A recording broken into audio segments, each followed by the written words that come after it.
Shalom saudara-saudari yang terkasih, tema renungan kita Yesus nama di atas segala nama yang dibawakan oleh Pendeta Drison Ginting. Shalom saudaraku, renungan kita hari ini Rabu 3 April 2024 dengan judul Malaikat Perjanjian. Ayat renungan di dalam Hakim-Hakim 6 ayat 12. Malaikat Tuhan menampakkan diri kepadanya dan berfirman kepadanya, demikian, Tuhan menyertai engkau ya pahlawan yang gagah berani. Gideon meminta beberapa tanda bahwa seorang yang sedang berbicara kepadanya ini adalah malaikat perjanjian itu yang pada masa silam telah bekerja bagi Israel.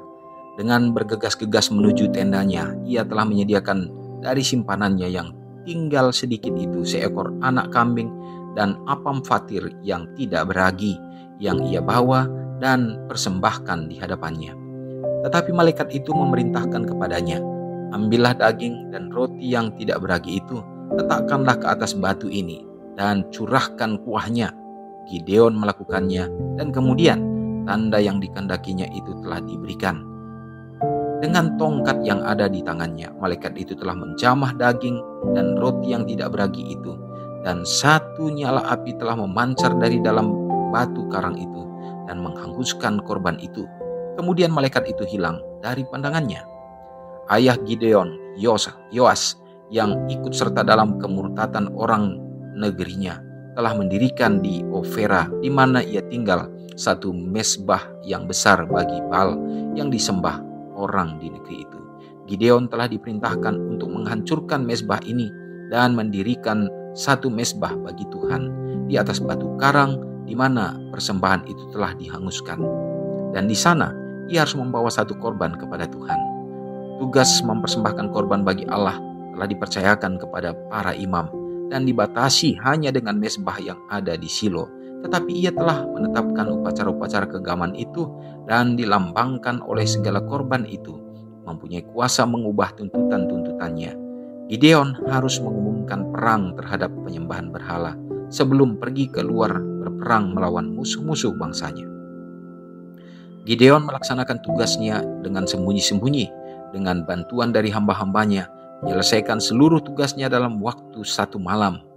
Besarlah amarah orang-orang di Ofra pada waktu mereka datang keesokan harinya untuk mengadakan kebaktian kepada Baal. Mereka mau membunuh Gideon, kalau saja Yoas yang telah mendengar cerita tentang kunjungan malaikat itu tidak berdiri membela anaknya. Kamu mau berjuang membela Baal, kata Yoas, atau kamu mau menolong dia? Siapa yang berjuang membela Baal akan dihukum mati sebelum pagi. Jika Baal itu Allah, biarlah ia berjuang membela dirinya sendiri. Setelah mesbah dirobohkan orang, jikalau Baal yang tidak dapat membela mesbahnya sendiri, bagaimanakah ia dapat diharapkan dapat melindungi orang-orang yang berbakti kepadanya?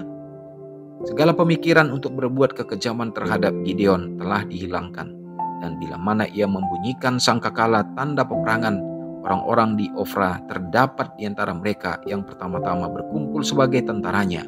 Para utusan disuruh mendatangi suku bangsanya sendiri, yaitu Manasye, dan juga kepada Asyer dan Zebulen dan Naftali, dan semua telah menjawab panggilan itu. Renungkan lebih dalam.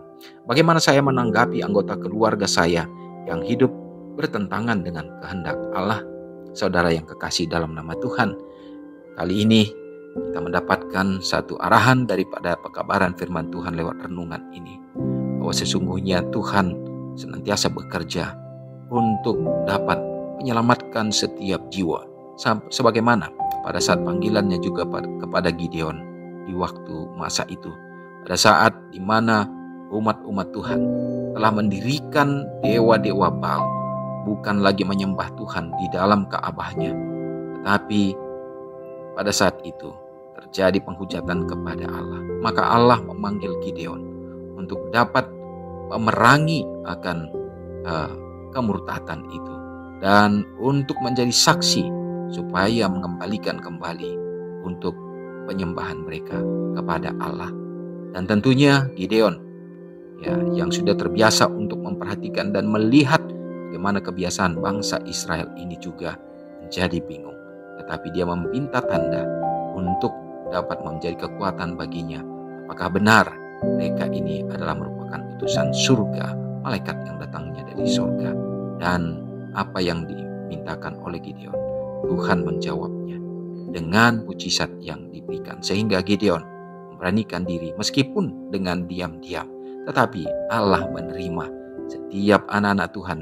Sama seperti ini juga kita dipanggil untuk dapat menunjukkan kemuliaan Tuhan, bahwa Allah lah melalui Yesus Kristus yang menjadi juru selamat kita, tidak ada yang lain, dan kita harus berjalan di dalam kebenarannya. Dan tentunya begitu banyak jiwa-jiwa yang masih di luar dalam kebenaran ini ya Pak.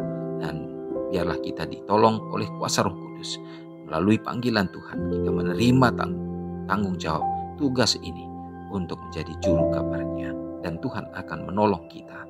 Mari kita sama-sama berdoa. Terima kasih ya Tuhan, oleh karena pekabaran yang sangat indah menjadi bahagian kami, pengalaman daripada kerohanian dari Gideon sama dengan orang tuanya ya Bapa, yang mana selama ini mereka juga sudah hidup di dalam penyembahan berhala.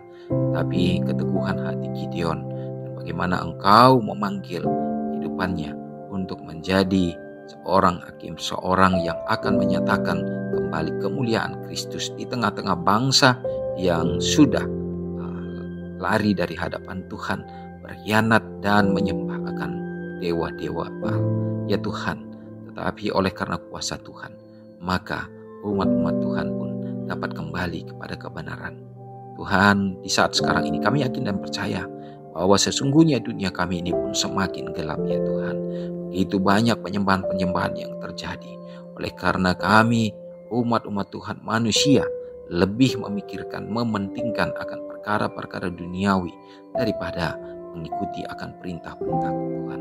Pelanggaran dimanapun terjadi Bapa, Tuhan tolong ya Bapa, biarlah Engkau memakai kami untuk dapat menjadi pancaran kemuliaan Kristus melalui kehidupan kami ya Tuhan. Banyak jiwa yang diselamatkan, berkati gereja Tuhan yang diorganisir untuk menjadi satu alat ya Bapa, untuk menunjukkan terang kemuliaan Kristus, sehingga melalui gereja Tuhan banyak jiwa yang akan dipersiapkan juga menantikan kedatangan ya Bapa.